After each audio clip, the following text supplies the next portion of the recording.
Fire signs, tignan po natin kung ano yung mensahe para sa'yo ngayong araw na ito. Keep in mind po na ito ay general reading lamang, so hindi po lahat ay makaka-relate, so be open-minded. Sa mga hindi pa po nakasubscribe dito sa ating channel, please subscribe na po kayo and palike na din po ng ating video. At sa mga nais pong mag-avail ng ating private readings, Lucky Stones and Amulet, makikita nyo po yung link sa description box below. Tarot Intentions by Aliana Reyes. Tingnan po natin kung ano ba ang mensahe para sa'yo ngayong araw na ito. So, fire signs. Para sa'yo talaga to. Ayan. Aries, Leo, Sagittarius. Tingnan natin. We have pregnancy. Someone is expecting. Pwedeng kayo to. Pwede po na pwede kasi yung pregnancy na to is you are expecting something to happen ngayong araw na to. So, hindi kasi di naman lahat babae at saka hindi naman lahat is pwede pang mabuntis, di ba? Yung nanonood dito sa atin.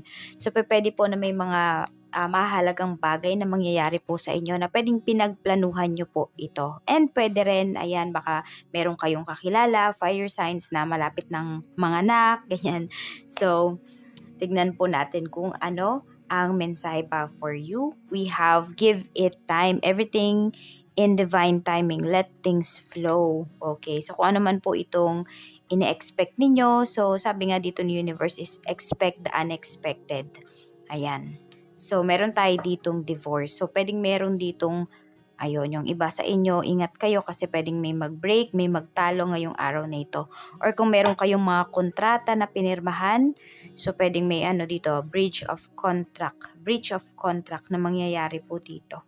So, tignan nyo, bago kayo pumirma, bago kayo mag-sign dyan, basahin nyo pong mabuti at intindihin ninyong mabuti yung inyong mga binabasa talaga. Okay, hindi lang siya babasahin, iintindihin din po siya ngayong araw na ito. So, tignan natin kung ano pa yung mensahe para sa'yo. Spirit Guide, tignan po natin ano po ang mensahe natin for fire signs, Aries, Leo, Sagittarius. Yan. Or pwedeng ito, yung mga nagbabalak siya na magkaroon ng baby. So, pwedeng yung araw na ito is the perfect time. So, depende na lang po yan kung fertile ba kayo or fertile ba yung inyong asawa or partner. Tignan po natin. Ano pa ang mensahe, Spirit Guide? Or some of you are dealing with a divorced person. Ayan. Tignan natin. We have King of Cups. Medyo emotional yung karamihan sa inyo ngayon. So, ayan, pwedeng moody kayo. We have Three of Cups. Meron tayo ditong Six of Pentacles. Okay, so pwedeng meron pala kayong sineselebrate dito. So, pwedeng may baby shower. Ayan po. And for some of you naman po, ito, pwedeng meron kayong hinihintay talaga na kabayaran po dito. So, payment. Meron kayong hinihintay dito. Baka may magbabayad sa inyo. Ayan po. Or ito, merong hatian kasi akong nakikita dito. So, pwedeng ito po ay hatian sa mga nagastos. Kunwari may nag-birthday or may nag-party. So, pwedeng parents po ninyo, baka nag-birthday, so merong konting handaan. So, pwedeng ito. Kanya-kanya kayo ng dala or kanya-kanya kayo ng sagot dito. Or could be merong isang sumagot. So, ngayon, pwedeng ikaw yun, fire signs, dahil ikaw yung may cash that time. So, ngayon, ayan po, may magbabayad sa'yo.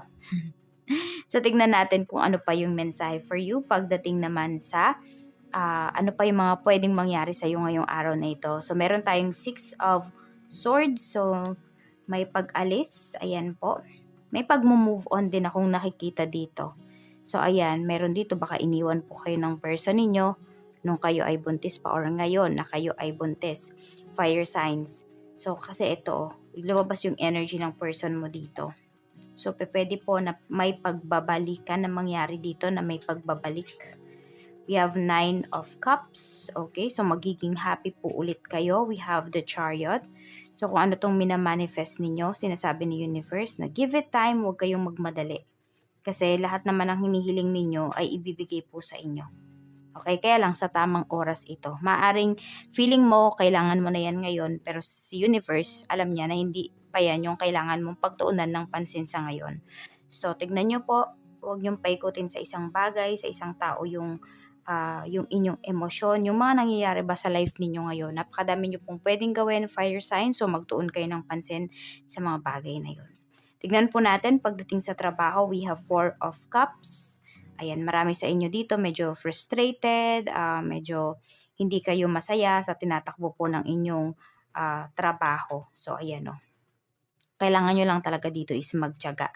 Pahabain nyo pa po yung PC ninyo kasi pwedeng maraming tao dito na iti-trigger kayo ngayon sa trabaho. Ayan. And meron din dito pwedeng gusto kang matanggal sa work.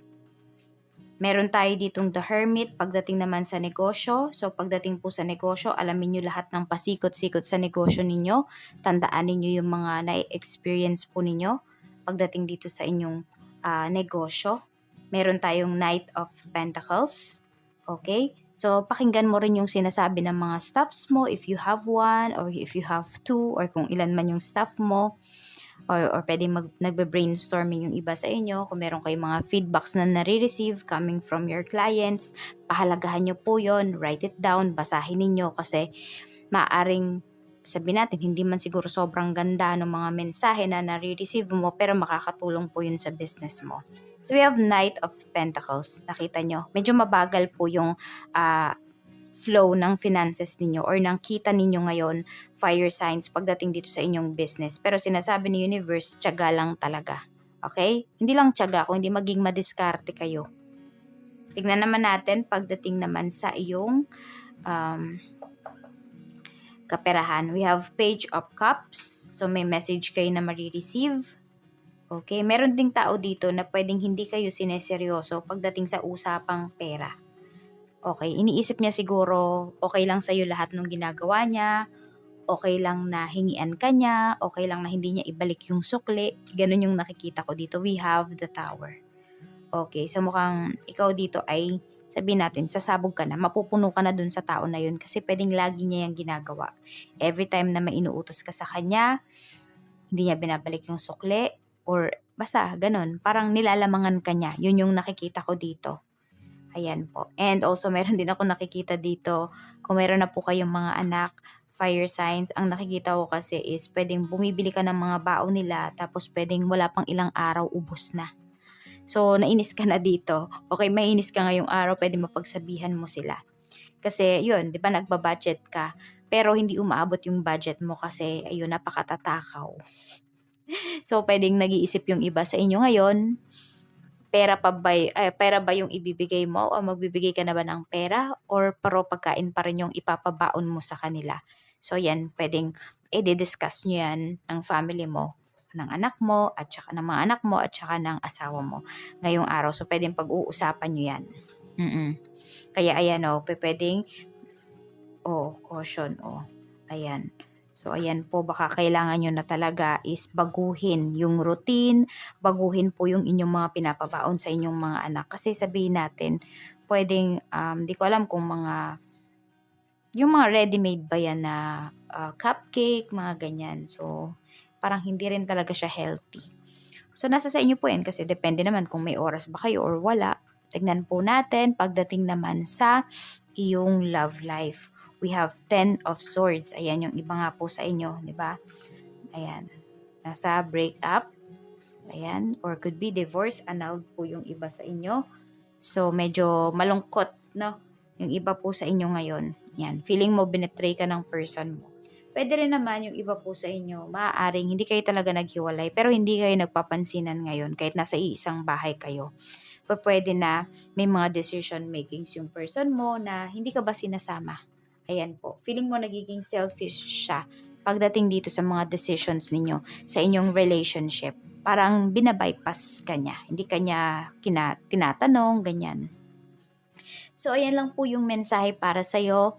Fire signs ngayong araw. Mag-iingat po kayo always and keep moving forward. So, ayan lang po ang ating magagawa, lalo na kung hindi natin makontrol ang mga bagay-bagay sa ating buhay and also yung mga nangyari in the past. Bye-bye po!